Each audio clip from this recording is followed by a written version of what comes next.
Hello all, I am Dr. Vibhash Vaidya and today in this video we're going to discuss about the vascular system or cardiovascular system lecture 2.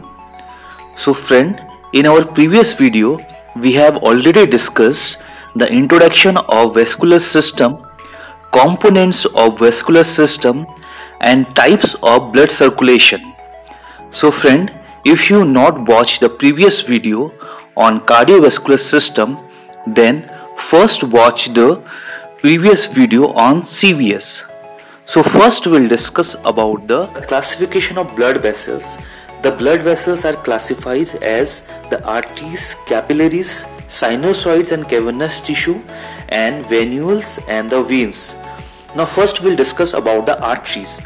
So arteries are thick walled except for the artery within the cranium and vertebral canal. They are thin.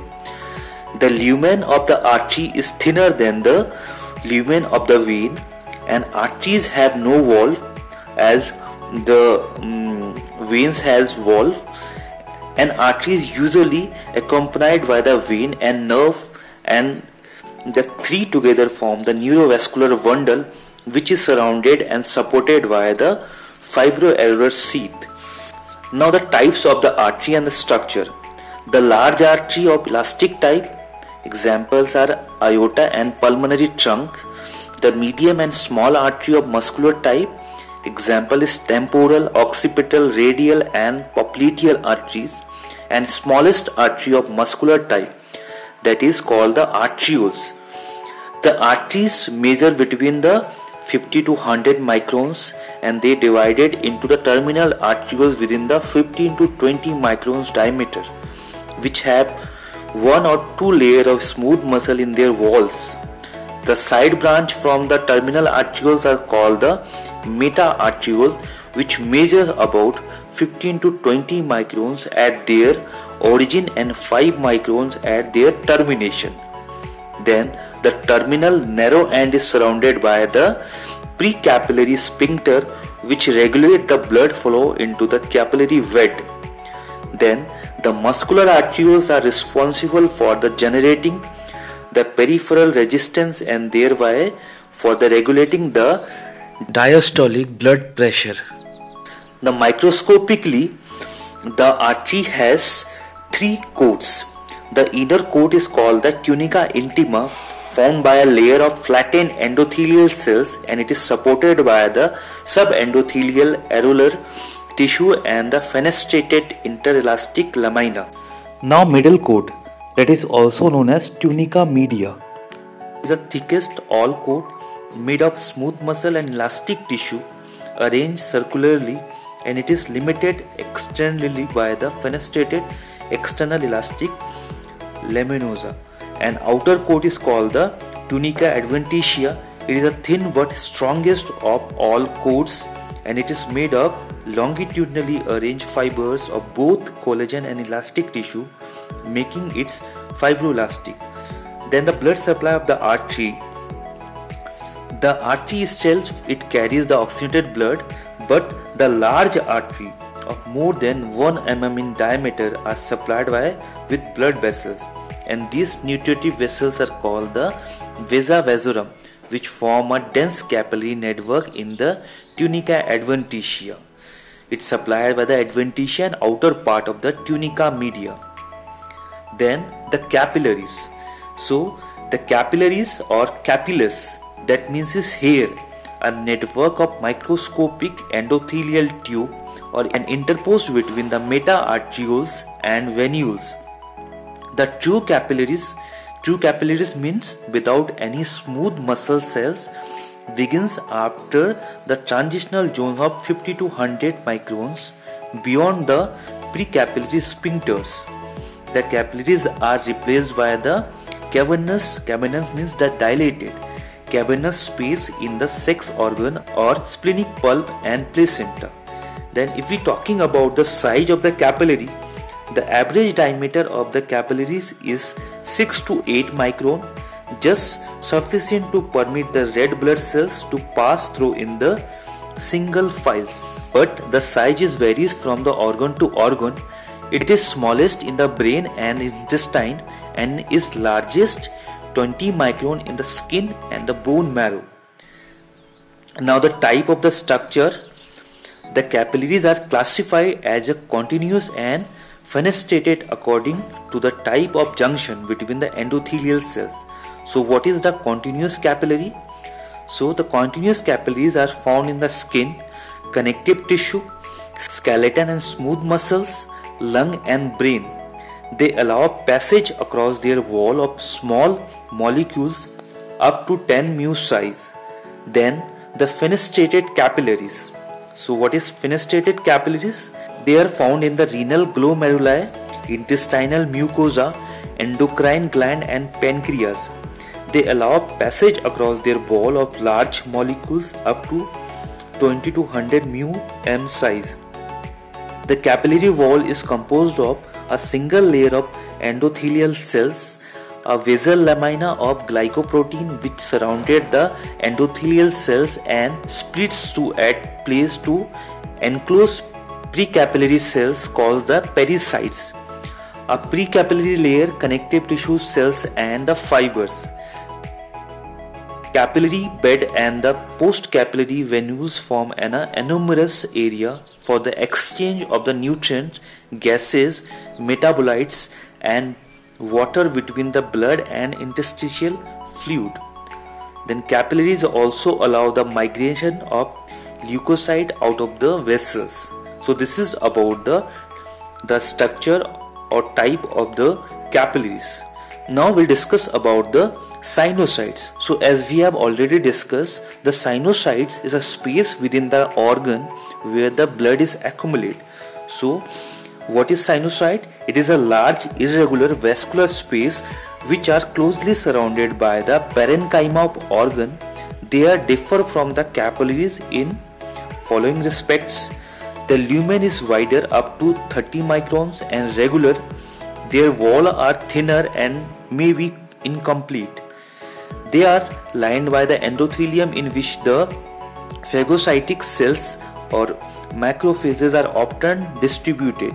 The adventitial supporters is absent and the basal lamina is replaced by a thin layer of reticular fibers. The sinusoids may connect the arterioles with the venules like spleen, bone marrow, or venule with the venule like the liver. Now the cavernous tissue.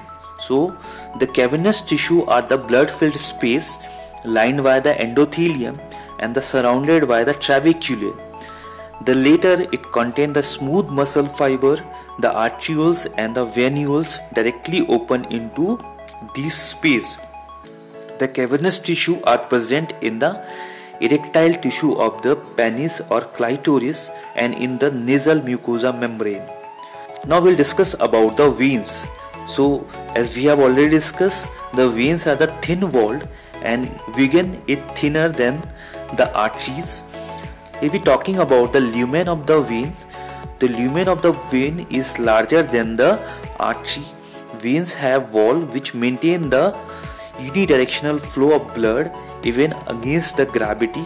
Since the venous pressure is low, that is 7 mmHg, the valves are upmost value in the venous return. However, the valves are absent in the vein of less than 2 mm in diameter or in the vena cava and in the hepatic, renal, uterine and ovarian and cerebral, spinal and pulmonary and umbilical vein.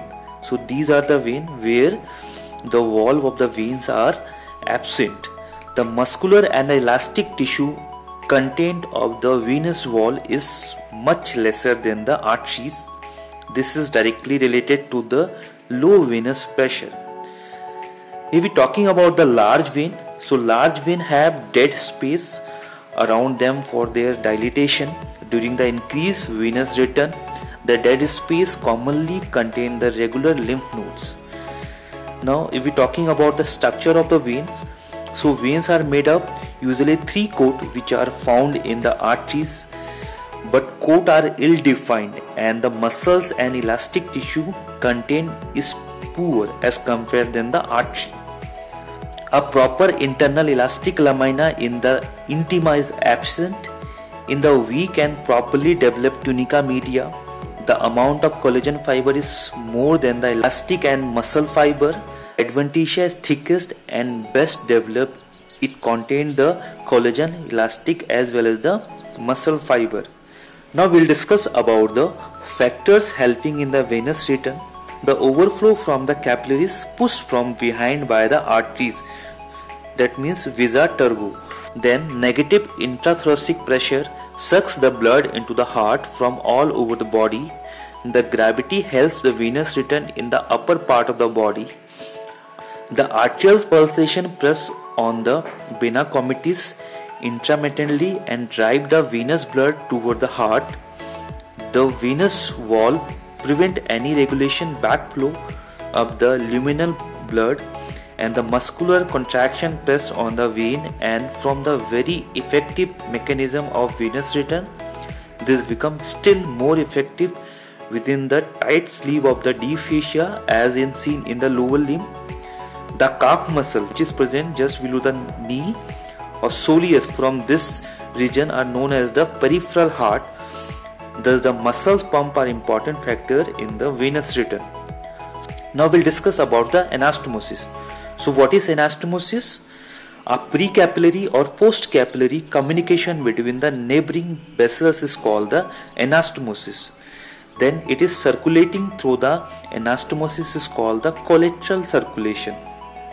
Now the types of anastomosis. So there are three types of anastomosis: arterial anastomosis, venous anastomosis, or arteriovenous anastomosis, that is called the shunt. So now first we'll discuss about the arterial anastomosis.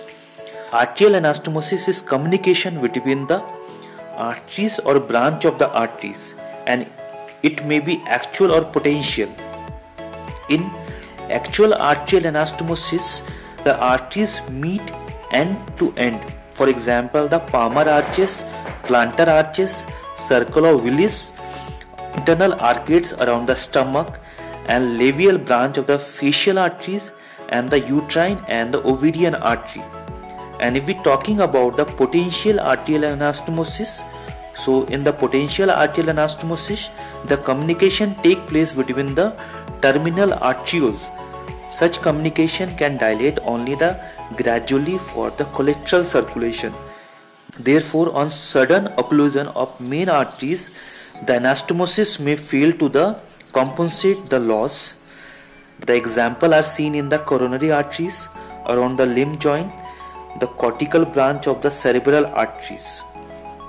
Now the venous anastomosis. So in the venous anastomosis, there is communication between the veins or tributaries of vein.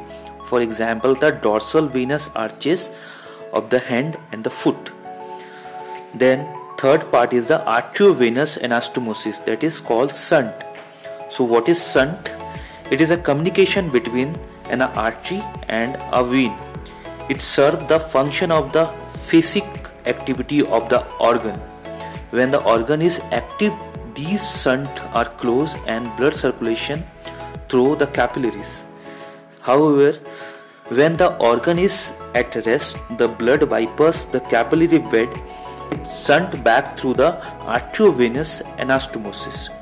The shunt vessels may be straight or coiled, possess a thick muscular coat, and is under the influence of the sympathetic system. Or shunt of simple structure are found in the skin of nose, lips, and external ear, in the mucosa membrane of nose and the alimentary canal. Or specialized arteriovenous anastomosis or shunt are found in the skin and digital pads and the nail beds. And this arteriovenous anastomosis or shunt may form a number of small units called the glomera. Now the end arteries. So as the name indicate, the terminal part of the arteries. So what is the end artery? The arteries which do not anastomosis, which their neighbors are called end arteries. For example, the central artery of retina is a best example of the absolute end artery. The central branch of the cerebral artery and the vasa recta of the mesenteric artery. or artery of the spleen, kidney, lung, and the metaphyse of the long bone. So these are the example of the end arteries. Importance of these end arteries: the occlusion of the end artery causes a serious nutritional disturbance or resulting in the death of the tissue supplied by it. For example, the occlusion of the central artery of retina resulting in the permanent blindness. In this video, we have discussed types and structures of arteries, blood supply of arteries, capillaries and types and structure of capillaries, sinusoids, cavernous tissue, veins, structures and types of vein, factor helping the venous return, anastomosis and the end arteries. I hope all of you understood the topic. Friend, if you like the session, so please do like and subscribe our channel. Thank you for watching.